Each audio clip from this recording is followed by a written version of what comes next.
প্রভাবশালীদের তালিকায় Donald Trump, Elon মাস্কের পাশাপাশি জায়গা করে নিয়েছেন মোহাম্মদ ইউনুস।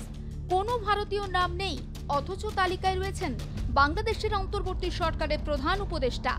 টাইমসের প্রভাবশালীদের সেই তালিকায় প্রথম স্থানে রয়েছেন ব্রিটেনের প্রধানমন্ত্রী কিয়ার স্টারমার। গত বছর ঋষি সুনাকের কনজারভেটিভ পার্টিকে হারিয়ে ক্ষমতায় এসেছিলেন স্টারমারের দল লেবার পার্টি। গত বছরই নভেম্বরে জো বাইডেনকে হারিয়ে মার্কিন যুক্তরাষ্ট্রের কুর্সি দখল করেন ট্রাম্প। তার সঙ্গে বিশেষ সখ্যতা রয়েছে এলন মাস্কের, তা কারোর অজানা নয়। সেই এলন মাস্কও রয়েছেন স্টারমার ও ট্রাম্পের সঙ্গে। সবচেয়ে হতবাক করার মতো বিষয় হলো, তাদের মতো ব্যক্তিত্বদের পাশাপাশি রয়েছে বাংলাদেশের অন্তর্বর্তী সরকারের প্রধান মোহাম্মদ ইউনুসের নাম, অথচ কোনো ভারতীয় নাম নেই সেই তালিকায়। সাধারণত প্রতি বছর বেশ কয়েকজন ভারতীয় এই তালিকায় জায়গা পেয়ে এসেছেন। কখনো কখনো 1 ডজন ভারতীয় সেলিব্রিটিদেরও জায়গা দেওয়া হয়েছে এই তালিকায়।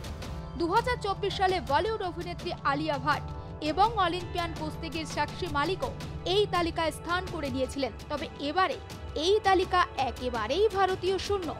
100 জন প্রভাবশালীদের মধ্যে রয়েছে ডোনাল্ড ট্রাম্প, এলন মাস্ক এবং মোহাম্মদ ইউনুসের নাম।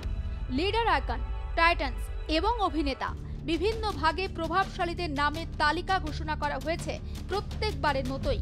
তালিকায় উদ্ভাবক ও পথিকৃতদেরও স্থান দেওয়া হয়। এবারের টাইমস ম্যাগাজিনের তালিকায় কোনো ভারতীয় নাম না থাকলেও ভারতীয় বংশোদ্ভূত রেশমা কেওয়াল রামানির নাম রয়েছে।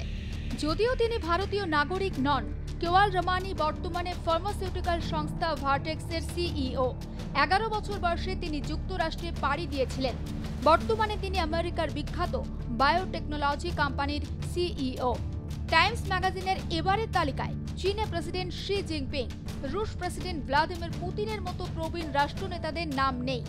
একই সঙ্গে ফ্রান্স, জার্মানির মতো শক্তিশালী ইউরোপীয় দেশের নেতারাও স্থান পাননি টাইমসের প্রভাবশালীদের তালিকায়। বিশেষজ্ঞদের একাংশ মনে করছেন, টাইমস ম্যাগাজিনের প্রভাবশালী ব্যক্তিদের তালিকায় কেবল সেই সব নেতাদের নাম রয়েছে যারা সম্প্রতি আবির্ভূত হয়েছেন এবং তাদের আগমন প্রভাব ফেলেছে। সেজন্যই কোনো ভারতীয় ব্যক্তিত্ব জায়গা করতে পারেননি ওই তালিকায়। আর এমনই আরও খবরের জন্য চোখ রাখুন আর প্লাস নিউজে।